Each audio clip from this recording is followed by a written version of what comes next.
and there's several of them. They crank it out from the current question pool by the FCC, and basically they'll say, they'll show you a question, and you get to pick the answer. They show you the right answer, and then they do the next question, just like you were taking the exam.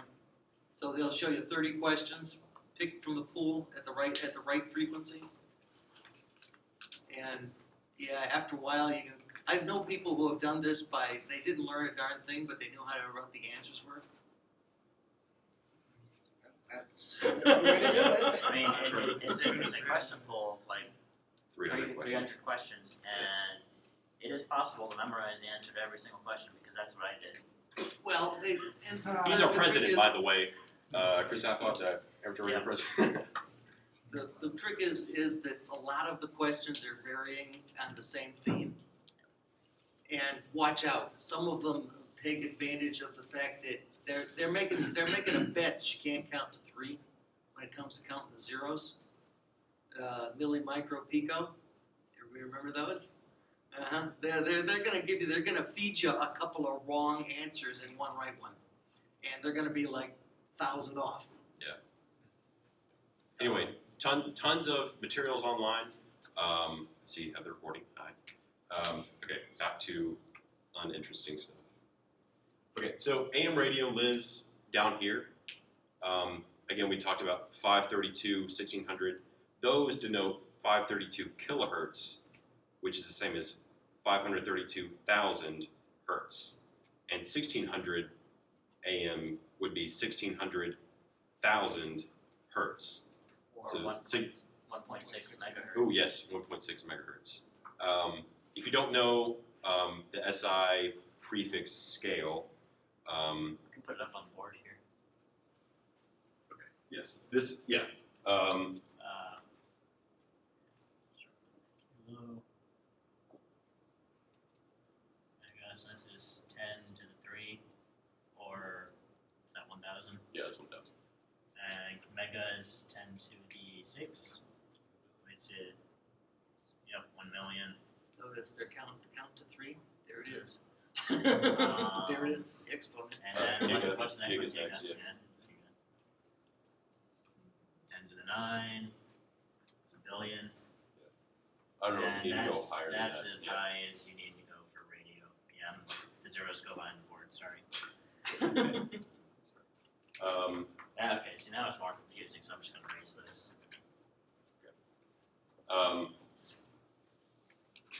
Thank you. All right. So when we say kilohertz or megahertz or gigahertz, just in your mind, multiply by 1,000 or 1,000,000 or a billion. It's just easier to say giga and mega and kilo than a billion, million. Okay. Any questions? Please do not be afraid to ask questions. The camera's not on you, so no one knows on YouTube if you ask a question. Right. So this is where AM radio lives, and this is also where one of the allocated amateur radio bands lives. The 160 meter band, and we'll get into what that means, lives between 1.8 and 2.0 megahertz. Is that correct? Yes. So that lies like at the very upper end of that spectrum. I don't know of anything else that happens in that spectrum. Okay. All right. Next band is called HF, which is high frequency, and that's where a lot of radio stuff happens. And if you hear somebody talk about their HF radio, they're talking about their radio that can operate within this frequency. That goes from 3 megahertz, which is 3 million, up to 30 megahertz, which is 30 million hertz. Things that happen in there are the 80 meter band, the 40 meter band, the 30 meter band, the 20 meter band, all 17, 15, 12. Lots of amateur radio activity going on. Also, if you happen to know anybody who still has a CB radio is in there. Yes, CB radio lives. Very Yeah, top end, pretty just below at the 10 top. meters. Anything other lives in there? I don't know. Shortwave broadcasting is in there. Okay. Voice of America. You can manage to find You can still find, stumbled across one the other day, a numbers station. Really? Okay. Yeah. Number stations said do things like say 100, 35, 26, 18, 19, 35.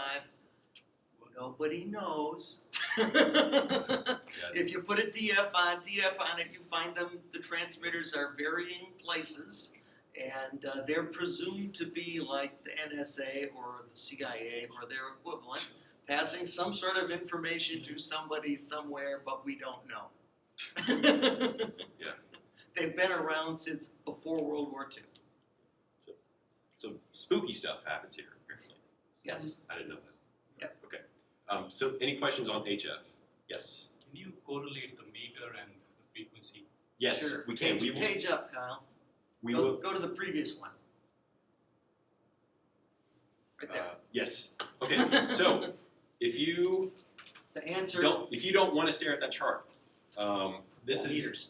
And This- you can have a 4-function calculator on the test, which Yes. means you can say 300 divided by the frequency and get meters. yes. So for example, if I was, where's my screen?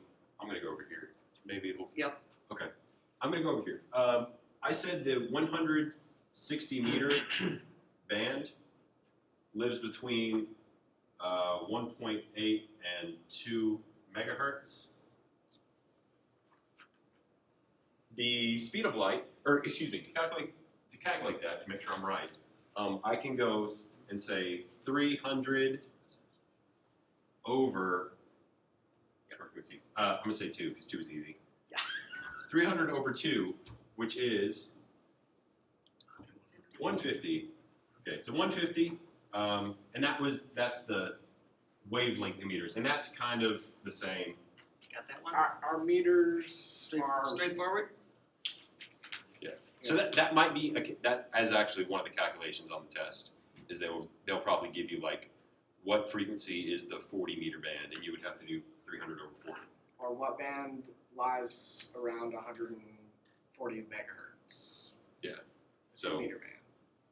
it's an easy calculation, mathematically, but you just have to know where to plug in which number. So 300 always stays the same. That's good. 300 is always here. You just have to know to plug in your megahertz down here in the bottom, and you'll get your wavelength. There's an Did that older answer your calculation to get the answer in feet, which isn't on the exam anymore. Thank goodness. Did that answer your question? Yes. Okay. Thank you. Good question. We encourage those. All right. Next. Yes. Okay. So back to this. So we just covered that. Any questions on HF? A lot happens there for amateur radio. Yes.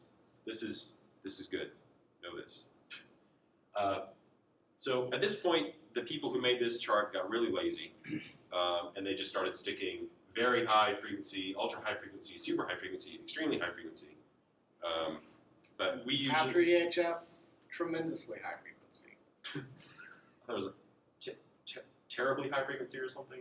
Is that That's tremendous. okay? I don't know. Tremendously. Anyway, amateur radio lives here, here, and here, usually. That goes from the HF band is 3 to 30 megahertz. The VHF band, which is the very high frequency, lives between 30 megahertz and 300 megahertz.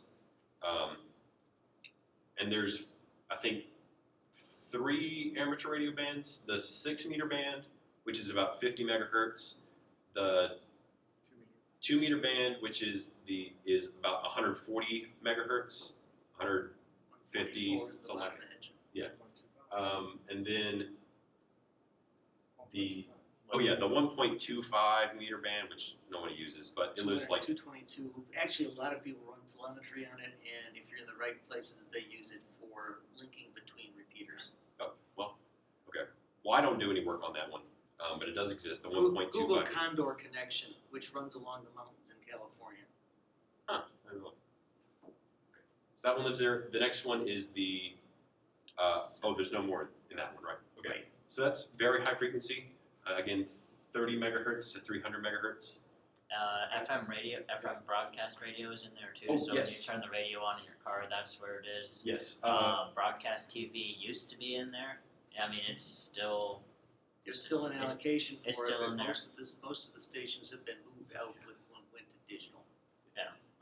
And your aircraft radios in there, and your police and your fire department are in there, and Marine radio telephone. there's a lot of stuff in there. The walkie-talkies are also in. Yes. Yes, absolutely. Some of them are in there. Some of them are down in HF. Some are at UHF. The common ones that you find little kids using that they sell at like well, you shouldn't say Radio Shack. Radio Shack is gone, but your Home Depot and things like that, they're up around. They're in the 470 megahertz range. And I think the toy ones that you can get at like Toys R Us are around 27 megahertz or something like that. That's the old CB band, but yeah. So there's some amateur radio stuff that happens in here. The big bands would be the 6 meter band and the 2 meter band, which is 50 megahertz and 140-ish. Correct me if I'm wrong, but I would say 2 meter is probably the most popular amateur radio As far as I know, it is. Yes. Yes. So if you do pass the test and you do get your license, first of all, congratulations. Second of all, you will have full rights, I think, to the 2 meter amateur band. Yes, you do. You'll have, I guess, unlimited access. You get unlimited above 6 meters and up. Yes. Okay. So you will, if you do pass the first test, which is the technician test, which is what this class is for, you will have unlimited rights to this band. Okay. Any questions? Yes. Are there any other licensings beyond the basic ones? Yes. So this is the technician, which is the lowest level. The next level is general, and the highest level, which is the third one, is called extra. What general buys you is most of the frequencies that are allocated for amateur radio in the HF band, most of them. And what extra buys you is the rest of them, and some extra call signs, if you so choose. And should you be so lucky, you also need an extra class license to command a satellite. Really? Indeed. So, And yes, there are satellites in space that carry amateur radio on them. yes, such as the International Space Station. You can talk to astronauts on the space station using amateur radio. Anybody know offhand what the frequency for Fox 1A is? You said it was 145.8, right? Yeah, I don't recall. Two things about getting old. One, you lose your 145.8. memory. The other one, I don't remember what the other one is. So, good question. You have a Do good question? we really need an extra license for commanding your own satellite? Because I did not know that. Yeah. 'Cause I don't The remember. last I checked, you need an extra class license to command a satellite in low Earth orbit. Just If, all it, the if, stuff? if it's an amateur satellite, If it's an amateur satellite. if you belong to a cable company or whatever that's launching a satellite TV satellite, that's different. But how is the station license linked? You can get a station license and command Yes. your satellite. You can get a station license, and what a station license gets you is, so the person who the station license is under is called the trustee, and they have an amateur radio license. They And have whatever level they're at is what the club's at, what the station is at. So K4RY, which is the amateur radio club here, I think we're under a general. Yeah. We're under a we general used to class. be our club advisor is a technician license, and we transferred the trusteeship to somebody else so we could actually use the club HF radio. So, good question. Any other Actually, questions? if I'm sitting there, it doesn't get Right. count. Yeah, If you have an operator there. right. If you have an operator with an extra class license who's just willing to sleep under the table. Yes, good question. Any other questions? Okay, so that's the VHF band. Again, if you do pass your technician class, you will have full access to the VHF band. The next is the ultra high frequency band, which is the highest one that we really care about for radio. Lots of stuff happens in the ultra high frequency band that isn't amateur radio as well. Does anybody here have a cell phone? Yes, lots of people, yes. Somehow you got here, you probably use a cell phone. The cell phone lives in this band almost entirely, I do believe. Yes. Does anybody have a microwave oven at their home? The microwave lives inside this band, believe it or not. By the way, if you use the microwave and your Wi-Fi goes out, that means your microwave is a very bad microwave. You should get a new one. Nice, that sucker. Because That should not- Wi-Fi also lies. Yes, Wi-Fi also lives at the exact same frequency that your microwave oven does, by the way, 2.4 gigahertz. Now, who has a 5 gigahertz Wi-Fi router? Yeah, Yeah. so that's So that buys you some spectrum over here, and you get, I guess, away from that problem. There is one or two, actually a bunch of them, a bunch of amateur radio bands that live in this, in the ultra high frequency. The most notable one is called the 70 centimeter band, and 70 centimeters is equal to 0.7 meters. There's 100 centimeters in 1 meter. So, in case you didn't know, the frequency for that is between 420 and 450 megahertz. Is that correct? Yes. So that's a popular one. Most of the walkie-talkies that are sold for amateur radio are what's called dual band, and they run on the 2 meter band and the 70 centimeter band. So if you pick one of those up, you can operate on both of those with one radio, which is nice. There's also the 30 centimeter band, which is about 900 megahertz, and then there's ones that go higher that 1.2. yeah 1.2 is the next gigahertz. one. Okay. 1.2 gigahertz is used for the linking on D-Star, Really? and they do also use that for the Condor connection too. And then 2.4 also has. An amateur. Oh yeah. Yeah, Okay. there's an amateur band just below 2.4. There's also one at 900 megahertz Yes. where you basically get to pirate public service radios. You get to attack the inside of a police radio with a soldering iron to move it into a ham band. It's been done for a long time. Are there any questions on the ultra high frequency? Once, twice. So okay. Pretty much, amateur radio lives from just inside the medium frequency all the way up to ultra high frequency, and those are the frequencies we really care about for amateur radio. There are some special band allocations that are outside of that, such as down here, as he mentioned, and way up there, if you want to do some freaky stuff. But we're not going to go into that. You don't need to know it for the technician exam, Or the technical or the extra. or the general or the extra. We don't really care about those. I think there are some of these. I think we pretty much covered this. Pretty much covered that one.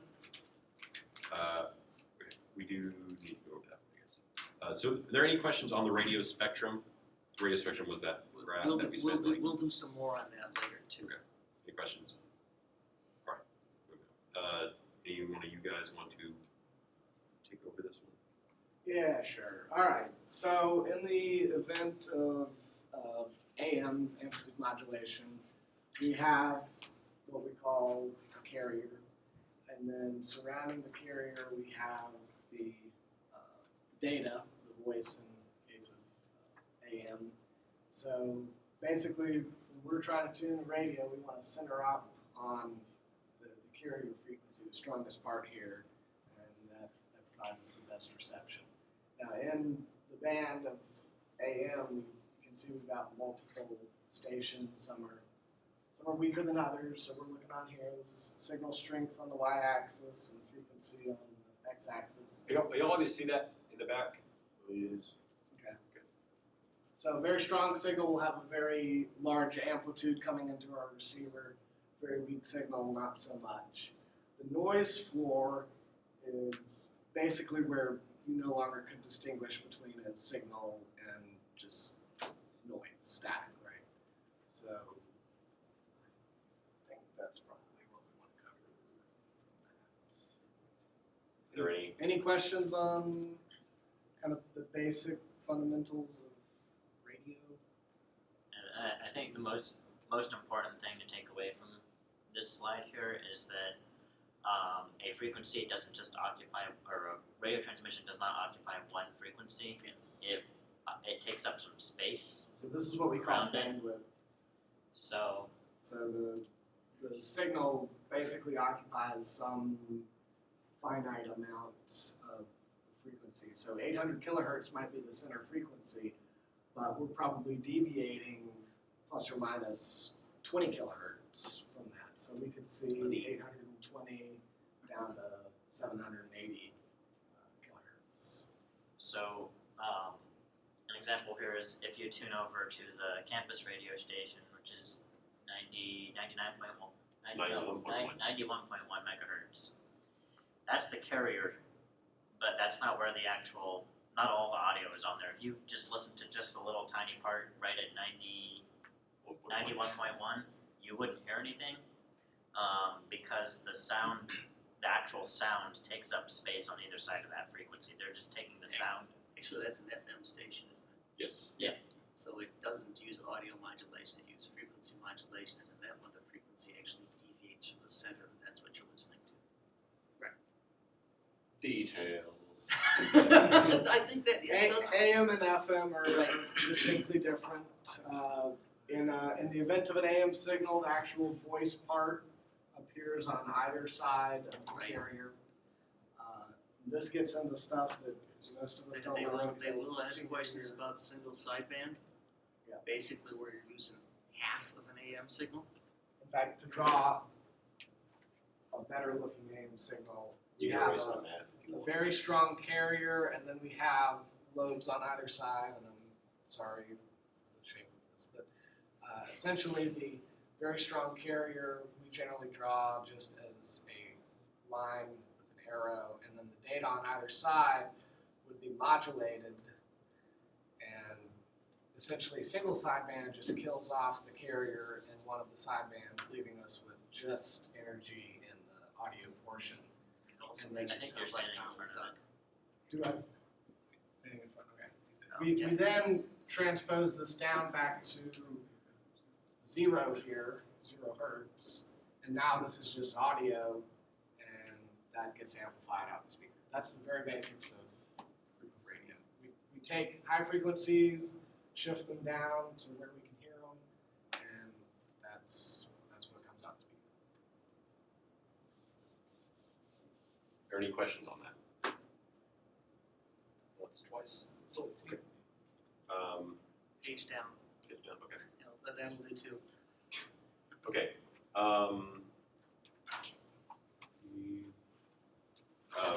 So we've been talking about this whole time in terms of frequency. Like we said, the AM radio lives between like 300 kilohertz and 3 megahertz, and then the very high frequency lives between like 30 megahertz and 300 megahertz. You can also refer to frequencies by something that's called the wavelength of that frequency. And the calculations we were doing over there was the wavelength calculation. It's not a hard calculation to do. But one thing to note is we usually don't say, or in amateur radio, we usually don't say that we're operating at a certain frequency. We usually say we're operating at a certain wavelength. For some reason, I didn't come up with that notation, but everybody does it. So we hope nothing needs this on YouTube. We refer to the wavelength. We give it a symbol. And if you don't know Greek letters, that's okay. Just know that, oh goodness, that is the worst. Here, Okay. lambda. Yeah, so it's kind of like an upside down and rotated Y, I guess. That's a Greek letter. It's called lambda. That symbol means the wavelength of a signal. So lambda equals 1 over F. No, Is I'm sorry. that? Get that out of here. Thank you. Okay. So to calculate lambda with a wavelength, we do the fancy formula that was 300 over the frequency in megahertz. That is derived from this formula, and this formula is the one that's like the theorem of all electromagnetic law. It's published in the front cover of your physics textbook. Yes. That's the one they're going to put in there, but that's not really So useful.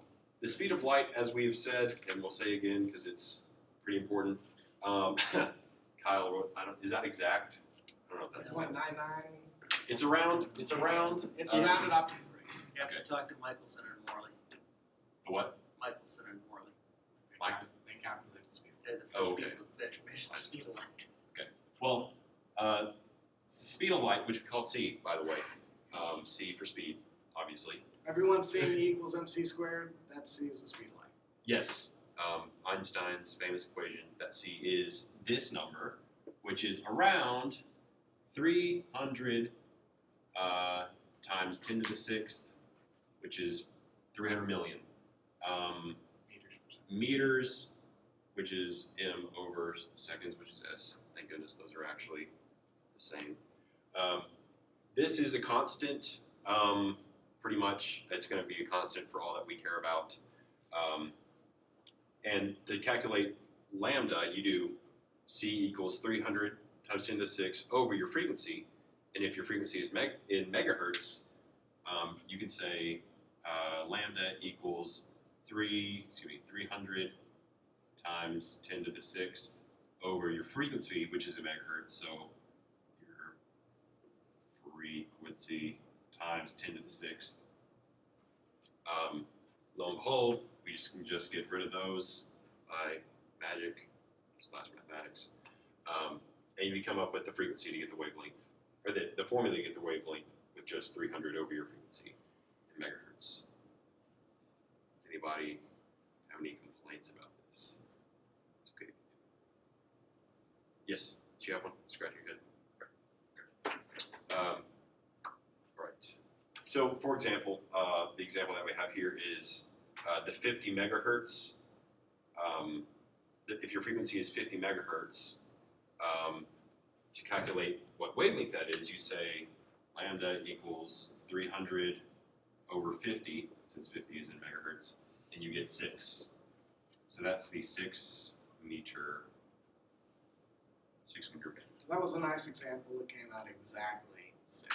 But as we've shown, 144 megahertz is in the 2 meter band, but you're not going to get exactly 2. So you're still going to need to know the band names, but when they give you a frequency, calculate and then look how close that is. Is that close to 2 or is that close to 1.25 or some designated amateur band?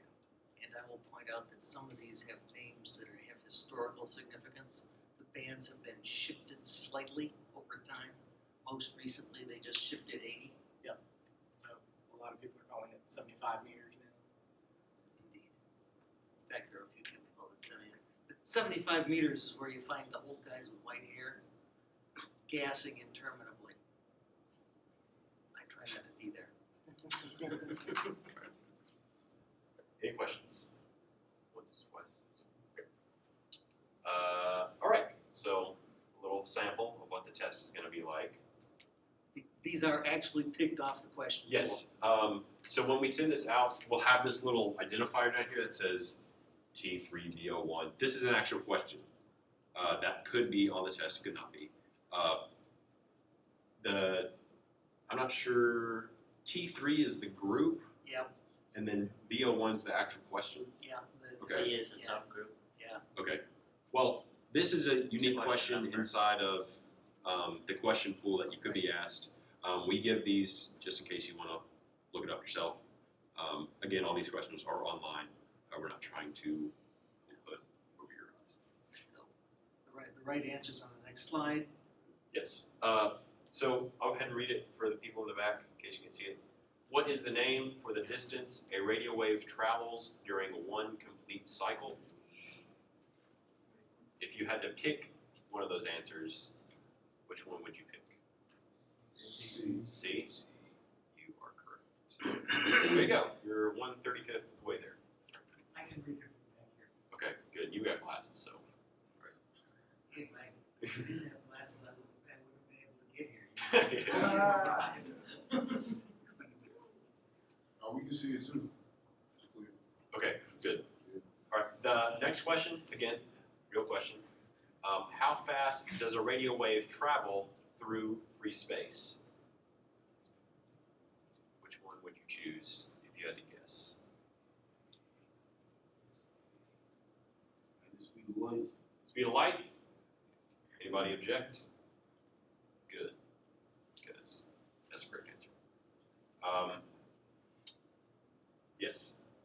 Speed of light is a constant. All radio waves travel at that speed. The only thing that changes is their wavelength or their frequency. That's the only thing that changes. All right.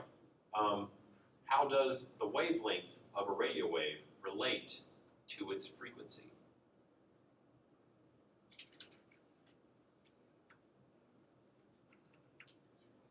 Getting back. The wavelength gets shorter as the frequency increases. Somebody objects? Once, twice? Yeah, that's right. Good job. If you didn't know that, the equation we have over there has the frequency in the denominator. So when that gets really small, the wavelength gets really big. So it's kind of like an inverse relationship. So just remember that. So the 160 meter band, for example, is a huge wavelength, but its frequency is small. It's only 1.8 megahertz. Whereas the 2 meter band is a very small wavelength, but its frequency is high, about 140 megahertz. So that's a way to remember it if you forget. All right, what is the approximate velocity of a radio wave as it travels through free space? B. Which one? Big. B. See, Very good. they Good. watch the zeros and they ask the same question multiple different ways. Yes. A would be close, but they're off by like 2 zeros. And C and D are just wrong. Yes. D would actually be sort of correct if it was miles per second, Yes. but it's miles per hour. So, right. This is a blank slide. I don't know what this see, means. guess what? Okay, keep going. All right. Okay. All right. Okay. Does anybody have any questions whatsoever on like frequency, radio spectrum, speed of light, Wavelengths. yeah, wavelengths, any of that? Any questions? Oh, yes. It's not about that, but ours, when the test, it just consists of questions similar to the multiple choice questions. Yes, they will be exactly like the multiple choice questions that we just showed. Is The- it all the- multiple choice? Yes, Yes. all of it is multiple choice. There's no short answer or fill in the blank or essay questions. It's all multiple choice. 4 choices per question. Exactly one of them is right. There's no like A and B or all of the above. Or, All well, of there the are, questions. they're all are the above. But there's no like weird ones, I guess. Yeah. Is what I'm trying to say. All of the questions and all of the right answers and all of the wrong answers are online. Okay? When Sue Ann gets your software out and starts to create tests to pass out for the exam, it picks them literally. The FCC allows no unique questions. You have to use the FCC questions and only the FCC questions and only the FCC right answers and only the FCC's wrong answers. So, home free. The test is published. You can go home right now and memorize all of it. Yes. Yeah. Okay. Are there any questions? Is what we've talked about so far. Good question about the test format. Once, twice. So, okay, good. Right. Does anybody want to talk about the radio station? Ooh, Go find for out. it. Okay. So this is called a block diagram. I don't know if that's a question anymore. It used to be, but it basically just tells you. It just shows you the different components. It says right on there what's on them. It's a very high level diagram. These are all of the components that are in a basic radio station. There's a transmitter, there is a receiver, and there's a switch that switches back and forth between the transmitter and the receiver because you can't usually do both at the same time if you have one antenna. And then you have the power supply because these things need power. They don't just. Check out old black and white movies and you see the guy say, over into the microphone, he reaches up to the wall and goes, click. That's the TR switch. Yeah, and new radios, the TR switch is automatic. Well, it's when you hold down the transmit button, it switches, and when you let go of it, it switches back. So The thing that the dotted line shows, the dashed line, that's typically the radio. Power supply is oftentimes separate, but some radios have that built in as well. and the dash line just means they're all in the same box. Commonly on reasonably modern amateur radio gear, that power supply is 12 volts, just like on your car. And you can run them off a car battery. And now I've had radios where that power supply produced 160 volts, 6 volts. Weird numbers. Yeah, well, 6 volts is filament current. 160 volts is half the plate current. There's a doubler inside the radio. Those are old radios. We don't care. Hollow And, State was wonderful. The two other things on here, the antenna, that's just what you transmit out of and receive from, and the feed line is just a fancy word for the cable that goes from the radio to the antenna. It's just a wire. It's not really that special. So if you have like a walkie-talkie, all this is built into one light. It's all inside, Yeah. except for maybe the antenna. Well, that's just sticking out the top. Yep. And if you have a cell phone, all of that stuff is inside of it, including the antenna. Unless you have an old cell phone that has it. Yeah, your antenna's So you've upgraded. I'm an antenna. Oh, okay. Actually, I'm a ground plane. That's different. And your laptop has all of this in it too. That's what it uses for Wi-Fi. The antenna is built into the side of the monitor. Usually. Bluetooth, same thing. So Are there any questions about what's inside of a radio? This is the high level. Why so? Good. so what happens during radio communication? Remember he was talking about what? Yeah. It disappeared down here. We was talking about modulation.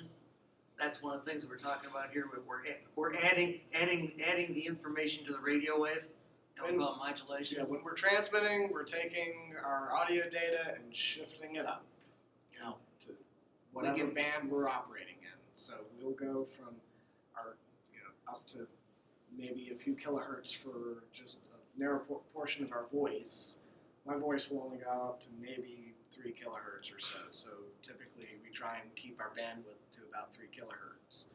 And then we'll just shift that up from 0 to 3 all the way to 144 megahertz to 144.003 megahertz or so, whatever it takes to get that same information up the band. Now, And that's for An transmit. unmodulated signal is perfectly legit. It's used by send-to-send Morse code. You actually, with key depends on how you use yours. You're actually turning the transmitter off and on. Just Literally transmitting pounding away there on that one- Morse code key, and you're turning the transmitter off and on. There is no modulation to speak. It may be modulated, but it may not be modulated. Is anybody familiar with Morse code or Morse radio? Any sort of that? Heard about it in history class? Yeah, I heard about it. I don't know. Yeah. Okay, So you won't have to. Don't worry about it. yes. So Morse code is no longer a requirement for becoming a ham. yes, that was one of the big things everybody was happy about. Well, some people are happy about. A lot of the old guys who do Morse code still wanted that to still be a requirement. But Morse code, every letter and number in the alphabet is made up of a series of dots and dashes. So SOS would be ... .. Any bells ringing? Okay. No. Well, that's Morse code. What those dots and dashes represent is you turning on the transmitter for the length of period of time it takes to send a dot, or the length of period of time it takes to send a dash. So that's all Morse code is, unless I'm completely Yeah. wrong. No, when I took the novice test, it was five random letters of space, 5 random letters of space, 5 random letters of space. And anybody familiar with how an Enigma machine works? Does anyone know what an Enigma machine is, I guess is a good question. It's the We're- code machine Yeah, used in World the War II. output of an Enigma machine is 5 random letters of space, 5 random letters of space, 5 random letters of space. Guess what they were trying to teach me how to do? It was absolutely obsolete even when I learned it. There it is. Go for it. So in the basic idea of radio is you take whatever information you want to send. It could be your voice, like you want to say hello world. It could be video or a picture. Those are definitely, you can send those over amateur radio as well. commands, if you want to command a satellite, whatever you want to send, you need to convert that into some sort of electronic form. And then that electronic form is turned into a radio wave by the radio. And then that's sent up the antenna and through space, and then it does the next slide have it? Yes. So your information is sent via a radio wave through the air, okay? And somebody somewhere receives it on their antenna, and it goes down the antenna wire and it goes into their receiver. What the receiver does is it does the reverse. It takes the radio wave and converts it into an electronic form, and then that electronic form is then converted into like a sound signal, like you could hear somebody say "Hello World" on the receiver from the speaker. Does anybody have any questions about how that works? Believe it or not, the transmitter with its transmitting antenna actually induces a voltage in the antenna at the far end, halfway around the planet if need be, but that's the way it works. Yeah, you have a question? What was a very basic transmitter? What was the basic transmitter? Right, what was it physically? So Well, initially, a spark gap transmitter, so someone basically made a high voltage apparatus that was capable of Oscillating. forming an electric spark, and that spark occupied a lot of bandwidth, but not very efficient, and you could only They turn used- on and off the transmitter and do on-off keying for Morse code. They used high-speed mechanical alternators. Okay, literally motor-driven alternators, just like in your car, to produce the wave, radio wave. Horribly inefficient. Once invented the vacuum tube. Lee DeForest. That's the slip, but basically DeForest, and there's like 3 guys that actually get the job done. Once they got invented the vacuum tube, everybody gave up on spark transmitters real quick. Okay, So- much easier to amplify it, much easier to detect it, much easier to all of the things you can do with a transistor, you can do with a vacuum tube. In fact, you can get a lot more power through some vacuum tubes. But So the simplest transmitter nowadays is just an oscillator connected to some amplifier. And we turn on and off the oscillator, and we can transmit, on-off keying Morse code again. Or then we can modulate the oscillator such that it's producing a different frequency, and now we can get into frequency modulation, or we can change the amplitude of the oscillator and get amplitude modulation, for instance, among other schemes. good question. Any other questions on that line?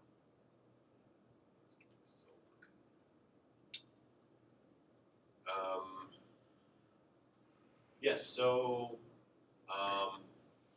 We just covered the basics. There's a lot more to yeah, I think we to pretty all much of covered this. this slide. yeah, Hit it. yeah, okay, all right. So we're, I guess, we covered this too. Yep, this one's pretty much covered too. yes. Okay, so the Morse code is what we just talked about. You can send speech Cheers. or We don't have much time. okay. Phase. Interesting. Okay.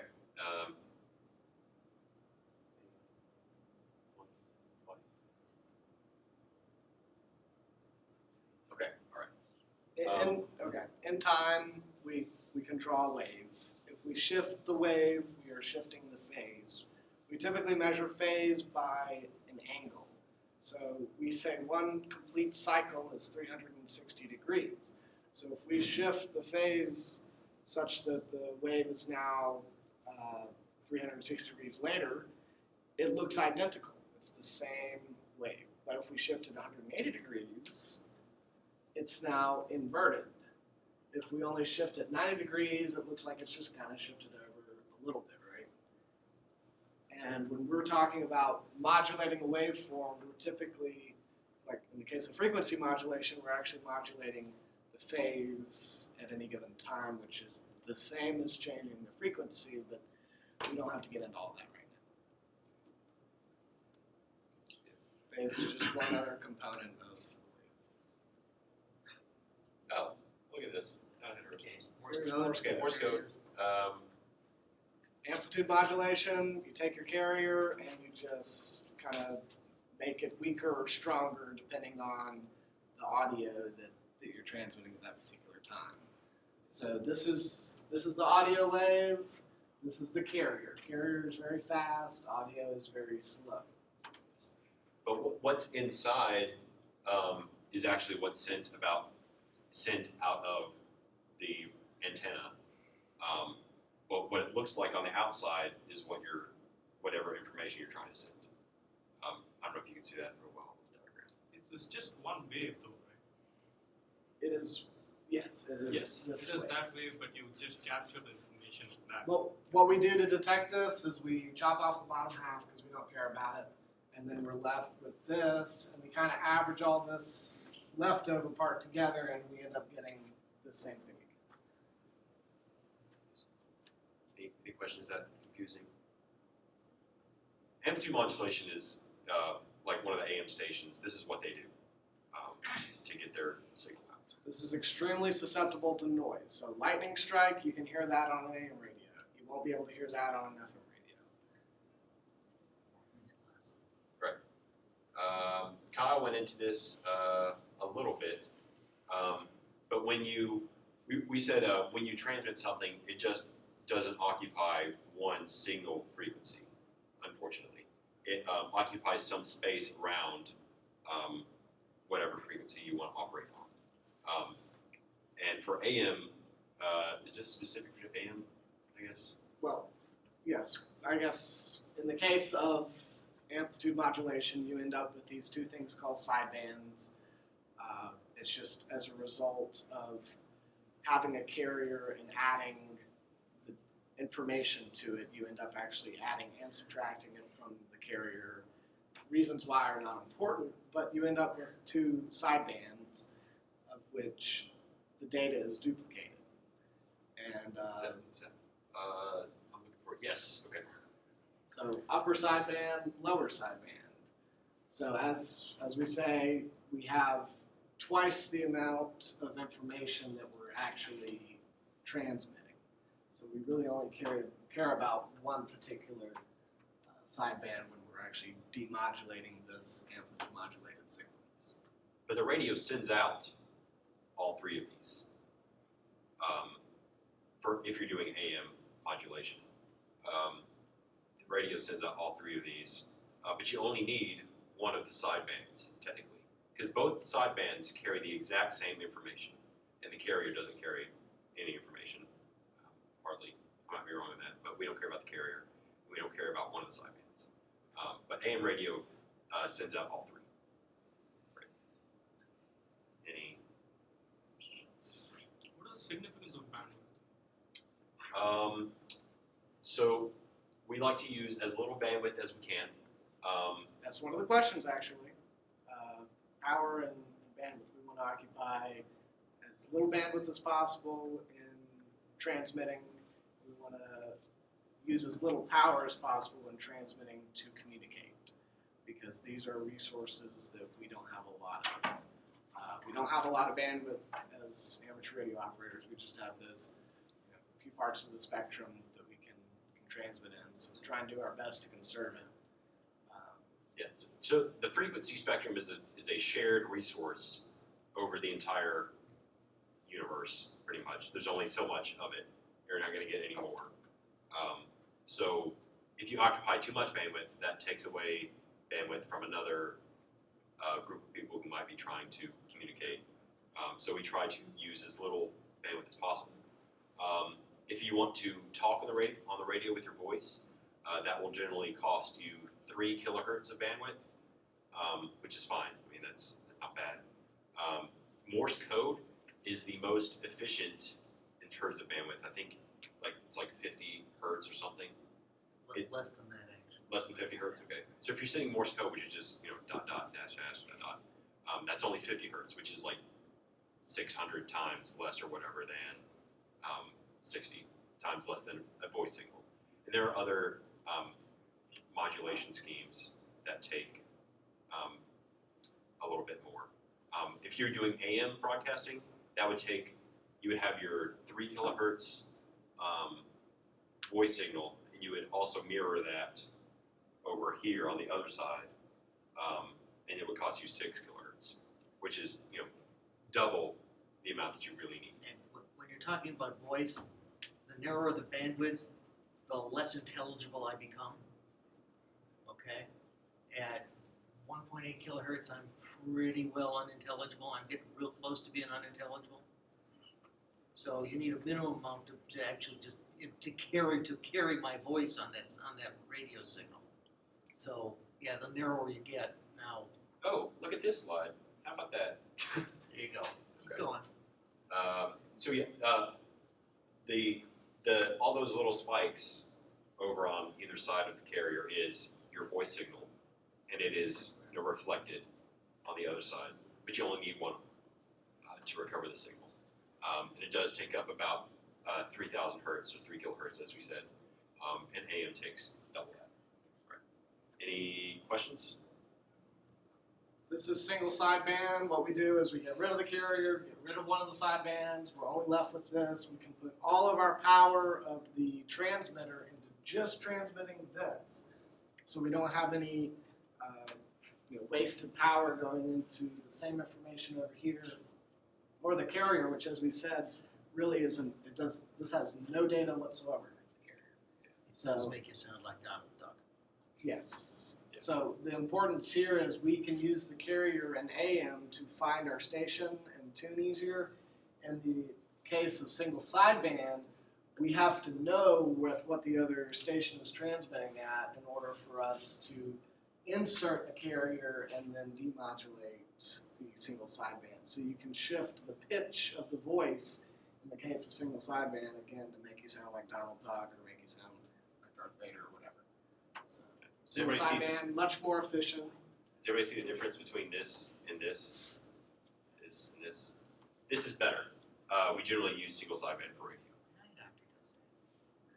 Any questions? It is better in the sense that it uses less bandwidth. AM sounds better because you, Keep going. in the event of broadcast radio, it uses more bandwidth. Frequency modulation, you can see the spacing changes. It gets higher frequency, lower frequency, depending on what the modulating signal is doing at that time. So for low portion here, you're going to have a lower frequency. For a high portion here, you're going to have a higher frequency. Any questions? Yes. Could you go back one slide? Yep.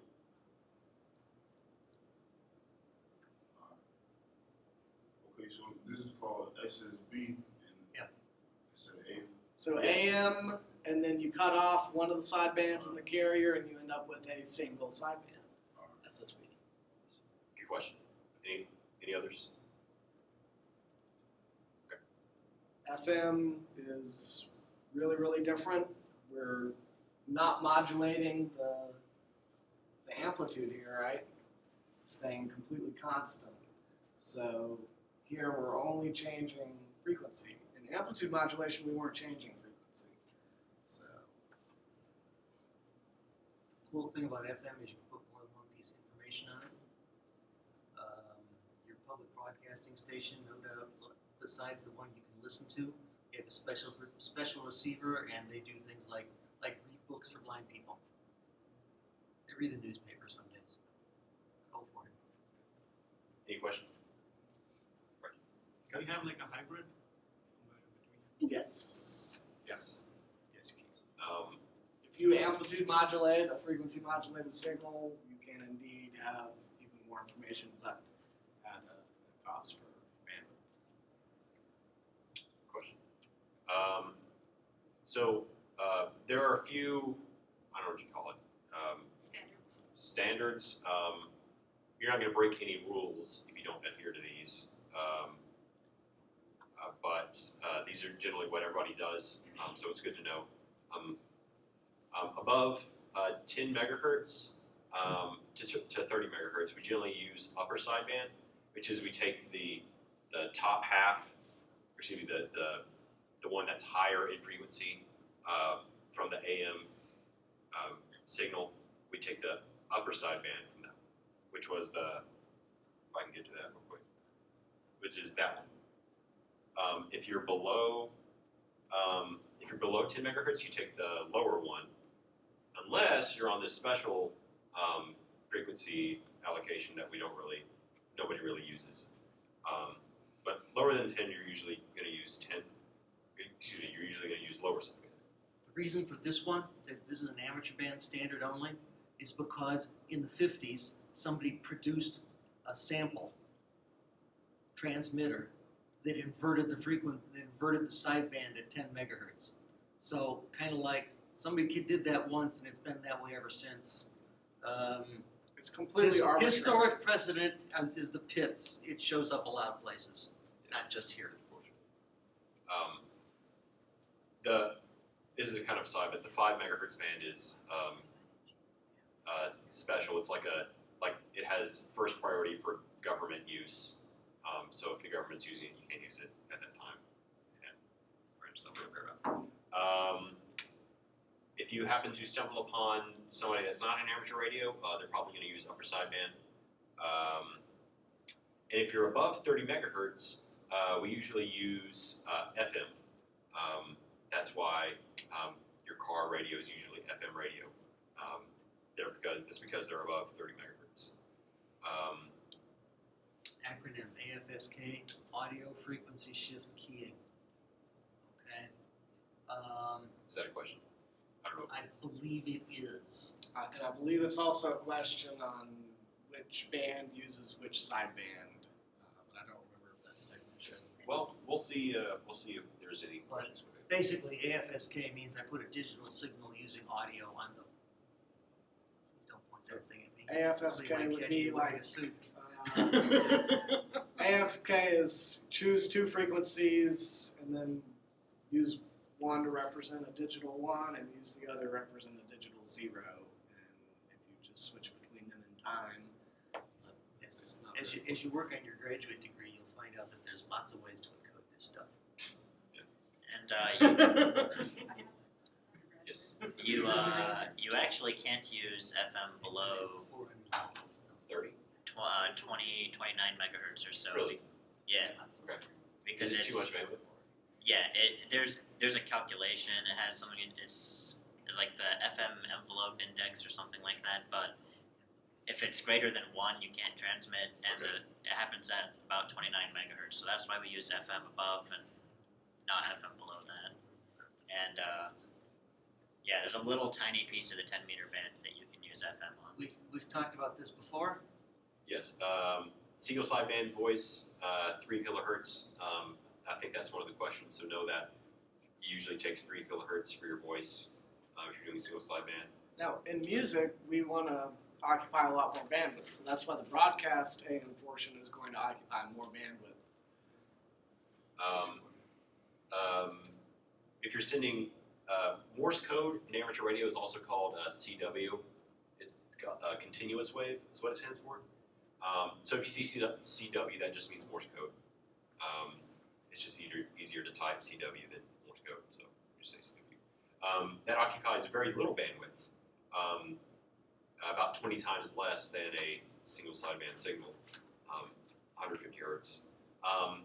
If you're doing FM modulation, it takes quite a bit more bandwidth, but again, you get a lot more clarity, I guess, if you want to send music. Any questions on this slide? Once, twice, so. All right, more of your favorite questions. Again, exact questions off the exam. No Okay. deviation. Here it is. And So- the actual question number is the T1B09. That other stuff before it is The FCC rules that dictate. yeah, it's Yes. You can download a copy of the FCC rules. There's CFR Part 97, Code of Federal Regulations, Part 97. You can find a copy online. Yes, It's Actually, not hard. one of the questions is, which one is it? It's part 97. that's in a later one. That's later, but But anyway, on to the question. Why should you not set your transmit frequency to be exactly at the edge of an amateur band or subband? Which one? Any objections? He's correct. So in A, there are some mistakes that your radio can make. One of them is it could be a little bit off frequency. So the FCC, you're not allowed to transmit anything outside of your frequency band. So like I said, that 160 meter band, it goes from 1.8 to 2.0 megahertz. You could not transmit anything at 1.799, and you can't transmit anything at 2.001, right? So we generally stay away from the sides, the very extreme edges of the bands. And one way you could step over that band or bound is if your radio is off and you don't know it. And so that if you're doing single sideband, so that your radio might say you're on 1.998 megahertz, but your signal takes up 3 kilohertz. So the very edge of that 3 kilohertz would extend up to 2.001, and you'd be breaking the rules, so you don't do that. And your frequency can change. So all these are things that you don't want to do, right? Next one. What determines the amount of deviation of an FM, which is frequency modulation, as opposed to PM, which is phase modulation signal?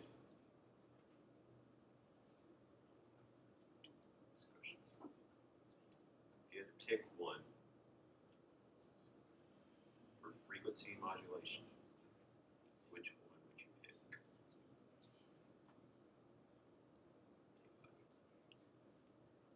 You can guess, you guys just learned this like past 3.5 hours. Hit it and show them the answer. Yeah. What? Yes, that's It's correct. So remember when we showed, I'll just draw it very quickly, when we showed our modulating signal, we showed that when it was low in low in amplitude, it was low in frequency.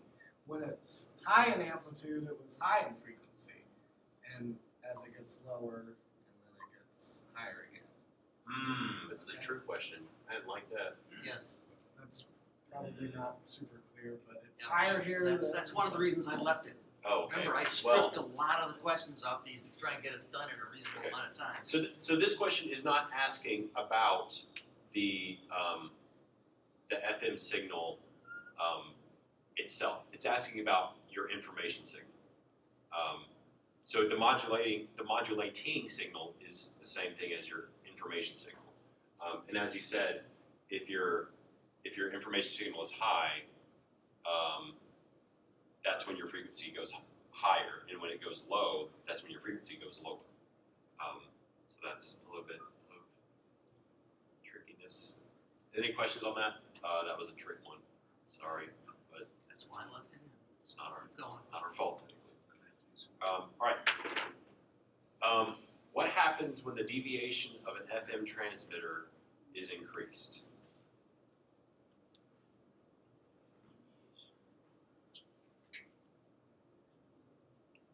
Any takers? Any guesses? Again, deviation is the basically frequency spread. I would say C. A. We got a C and an A. Anybody want to fight to the death over it? So output power would probably not change here. Hertz and A's. So it is A. If you, the more these shrink and expand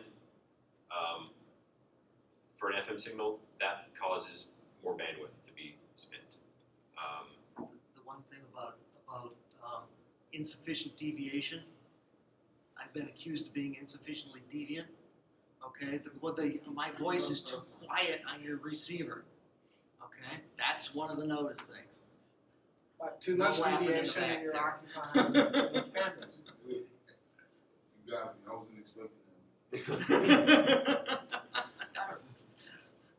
I am jerking your chain, I'm sorry. Yeah. God, take. Which of the following is a form of amplitude modulation?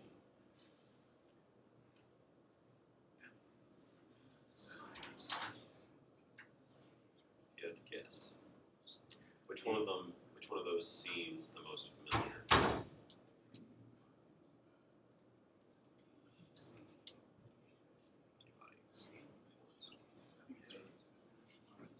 It's A or actually C. A? It's actually C.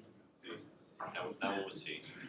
So, remember we were talking about the AM signal had the carrier and the two sidebands? And if that's AM modulation. And for single sideband, we just take one of those sidebands. But it's still, in a sense, amplitude modulation. So, Spread spectrum is what our cell phones use. It just really large bandwidth, but it's not amplitude modulated. Packet radio is typically done on 2 meters, and that's above 30 megahertz, so that's going to be frequency modulated. Phase shift keying, PSK, as the name sounds like, that's a shift in phase, shift in frequency, so that is not amplitude modulated. any questions? Along those lines, what type of modulation is most commonly used for VHF packet radio transmissions? We hit this one of the questions, right? Remember when I said AFSK, FM? If you go to E, okay. Yeah. So if you did not know that off the top of your head, you could say, well, the VHF spectrum is from 30 megahertz to 300 megahertz. And if you're above 30 megahertz, you use FM, generally. Okay, any questions? What type of voice modulation is most often used for long distance or weak signal contacts on the VHF and UHF bands? This is the question for the exception to the rule. We've said up above on VHF we most oftenly use FM. This one's the different one. The answer is C. And hopefully y'all can throw B right out because digital rights management has nothing to do with amateur Digital radio. radio mondial, it's used in Europe. But single sideband is used because it's more efficient than FM. It's also used by amateur radio satellites quite typically. Again, if you're a small satellite, you're not doing very well. Your power budget is pretty small. Any questions on this one? Right. What type of modulation is most commonly used for VHF and UHF voice repeaters? So again, We did this one. Rule. D. Go for it. yeah. So this one follows the rule above 30 megahertz, which is the VHF and UHF. You do use frequency modulation. All right. Which one of the following types of emission has the narrowest bandwidth? We did this one straight up. CW, Morse code, very good. Which sideband is most normally used for 10 meter HF, VHF, and UHF single sideband communications? That one straight up. Upper sideband, yeah. Yep. So, Higher frequencies, higher sidebands. Lower frequencies, lower sideband. so 10 meters is about 30 megahertz. So yeah, you're good. Upper sideband. Right. What is the primary advantage of single sideband over FM for voice transmissions? Narrow bandwidth. Good job. Good job. You got it. Got it. All right. What is the approximate bandwidth of a single sideband voice signal? Single sideband, Single sideband, not AM. Single sideband. 3 kilohertz. For AM, it would be double that, which is 6 kilohertz. And I think 15 is for FM. All right. What is the approximate bandwidth of a VHF repeater FM phone signal? Phone is just voice. That one was right on one of the slides. This is FM. C. Very good. Again, FM takes up more bandwidth. What is the typical bandwidth of an analog fast scan TV transmissions on the 70 centimeter band? By the way, you'll see fast scan, sending video, slow scan, sending pictures. So, yeah. So we talked about at the beginning, you could send pictures and video. You can really only do video on the upper frequencies because you need so much bandwidth. How much bandwidth? How much bandwidth? Yeah, we didn't tell you this. So We did. we did. We did. It was on that chart. All right. Okay. So if you're gonna send video, you need 6 megahertz. That's just how it is, unfortunately. One more question. What is the approximate maximum bandwidth required to transmit a CW signal? Right on one of the slides. You said B. Very good. And that, It's the end of the presentation. That was supposed to be the first hour. It took us almost an hour and a half. well, There was some introductory time in there too. We're practicing at this, folks, Yeah. too. Sorry. so, again, where's the sign-up sheet? Did it make it to everybody? Everybody get a chance? Okay. I'll take that. If you want, we will definitely send you all this material so you don't feel like you have only an hour or an hour and a half to study all of it. I have a list of URLs we have to forward along. Yeah, I've got Yes, to make it bigger. We'll send a link to the question bank. We'll also send some links to some study material if you are so inclined to study. But other than that, thank you guys for coming. Sorry that this is dull. We'll try to step up the pace a little. The part where you're actually using I'm gonna put a radio is metronome up here so he remembers he's gotta push the button to the next slide every about 45 seconds. Yes. Oh, when is the earliest the test is The earliest at the test. Yeah, how often? Well, if you can be ready, about what, 5 minutes? How long does it take to Do we have the paper? I'd have to run over and print it and get one of Oh, I the don't want cameras. to. Because like we're I think I'm ready. So in order to administer a test, you need 3 VEs, which are volunteer examiners, and we happen to have 3 here, or 4, I think. 4. We have 4. Yeah. Are you a VE? Yeah, it would be. Oh, then we've got 4. Yeah. So we can actually give the test anytime, if you want. But I think, are we going to offer the test officially after? After the third, because we're doing 3 of these, and after the third one of these, which is going to be the 16th, we can do the test right after that, or However, anytime after, if some of y'all feel like you're prepared, let us know. like tomorrow, then Yeah, have a meeting. we have a meeting in here at 6 tomorrow, and it's actually going to be about club history. Chris over here is presenting because it's a over 100-year-old club, and we try to do a history meeting about once a year or so, just to talk about all the cool old stuff. But if we can do a test session at the meeting if anyone wants to take the test already. And if not, that's okay too, because we can just offer it whenever. Because like you said, a lot of us can give the test. So just let us know if you want to take the test early. Any other questions? Once, twice, sold. Right. Have a good evening. Thank you guys. Back next Monday, same time, same place. Hopefully, same people. Yeah, we'll try to move it along a little faster too.